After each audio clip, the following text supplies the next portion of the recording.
നമസ്കാരം, വെട്ട ന്യൂസ് ക്യാപ്സൂളിലേക്ക് സ്വാഗതം. എന്റെ ഇഷ്ടങ്ങൾ എന്റെ ഫാമിലിക്ക് അറിയാം. Family wedding centre.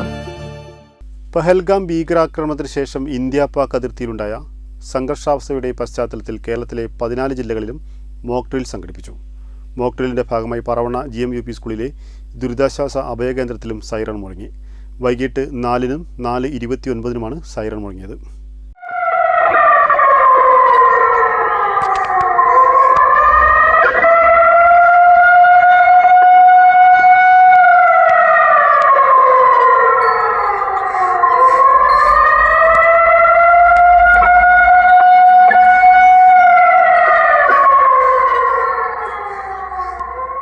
മലപ്പുറം ജില്ലയിൽ മലപ്പുറം മഞ്ചേരി സിവിൽ സ്റ്റേഷനുകൾ കേന്ദ്രീകരിച്ചാണ് മോക്ക് ഡ്രിൽ സംഘടിപ്പിച്ചത്. ആണവശാലകൾ, സൈനിക കേന്ദ്രങ്ങൾ, എണ്ണ ശുദ്ധീകരണശാലകൾ, ജല വൈദ്യുത പദ്ധതികൾ എന്നിവയെല്ലാമുള്ള ജില്ലകളിലാണ് മുന്നൊരുക്ക പരിശോധന നടത്തുക. മോക്ക് ഡ്രില്ലിൻ്റെ ഭാഗമായി പറവണ്ണ GMUP സ്കൂളിലെ ദുരിതാശ്വാസ അഭയകേന്ദ്രത്തിലും സൈറൺ മുഴങ്ങി. വൈകിട്ട് 4-നും 4:30-നുമാണ് സൈറൺ മുഴങ്ങിയത്.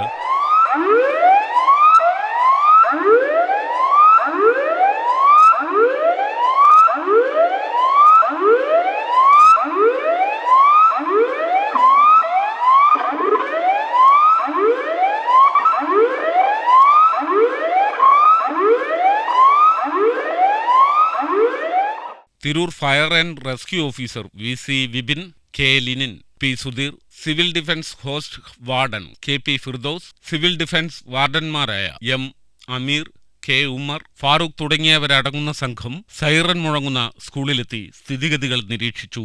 പ്രദേശവാസികളും സൈറൺ മുഴങ്ങുന്നത് നിരീക്ഷിക്കാൻ സ്കൂളിലെത്തി.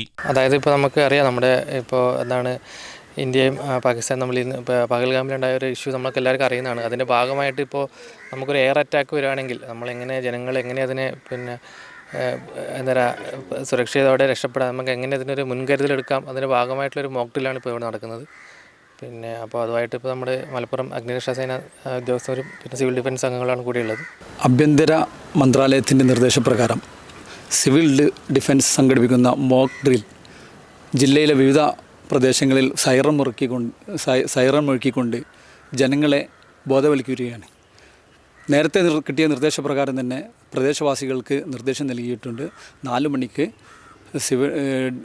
മോക്ക് ഡ്രിൽ ആരംഭിക്കുന്ന കാര്യം ആരും പരിഭ്രാന്തിപ്പെടേണ്ടതില്ല എന്ന് എല്ലാ വാർഡ് തലത്തിലും എല്ലാ പ്രദേശത്തും എല്ലാ ജനങ്ങളെയും ധരിപ്പിച്ചിട്ടുണ്ട് എന്നുള്ളത് തന്നെ. രാജ്യം എന്തിനും സജ്ജമാണ് എന്നുള്ളതാണ് ഇതിലൂടെ ജനങ്ങളോട് ഉത്ബോധിപ്പിക്കുന്നത്. പെട്രോൾ പമ്പുകൾ വൈകിട്ട് 4 മുതൽ അരമണിക്കൂർ അടഞ്ഞുകിടന്നു. വെട്ടൻ ന്യൂസ്, തിരൂർ.